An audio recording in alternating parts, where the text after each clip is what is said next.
Hi, this is Kevin Purdy with Lifehacker, and today I'm going to walk you through installing and using Portable Ubuntu. Portable Ubuntu, as you might imagine, is a totally compact and no install required version of the Linux system Ubuntu. When you download it, it's about a 438 meg file off of SourceForge, but it actually is a compressed archive, and when you uncompress it, it turns out to be about a 1.8 gig folder, which you can stash somewhere in Windows if you want, or keep it on your thumb drive if you've got that kind of room. Installing it and running it takes a little bit of command line work. If you're in Windows Vista or Windows 7, you're going to launch a command prompt, right-click on it, and hit Run as Administrator. Hit Yes when it asks you to.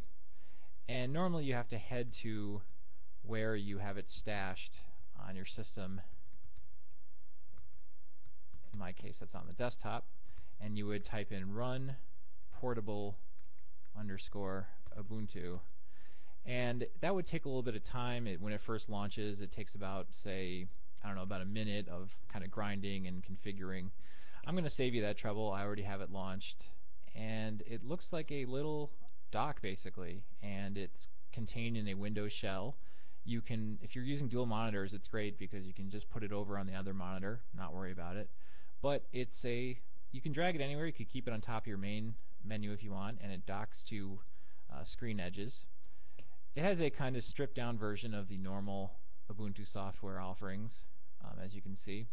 But you can do almost anything you can do in Ubuntu Linux inside this version, and everything comes up in their own windows.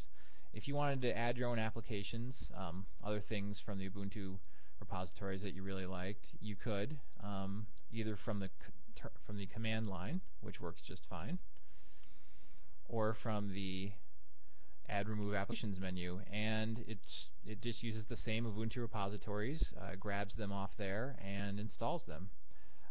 Everything runs kind of parallel to Windows without really interfering with it, but you can control all the windows just like you do in Windows.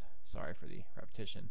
What makes that great is that if you have, say, Firefox 3.1 installed in Ubuntu, you can run it and do whatever you want in here while also keeping your standard Windows Firefox running. So if you wanted to test out a new Firefox feature or test out that whole 3.5 beta on your own, you could totally do that.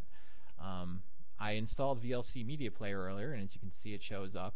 There's a little trouble with sound buffering on Windows systems. I don't know if that's just my sound card, which is a ThinkPad default, or if passing sound through a virtual portable system is a issue in itself. But that's really all there is to it. It works really well.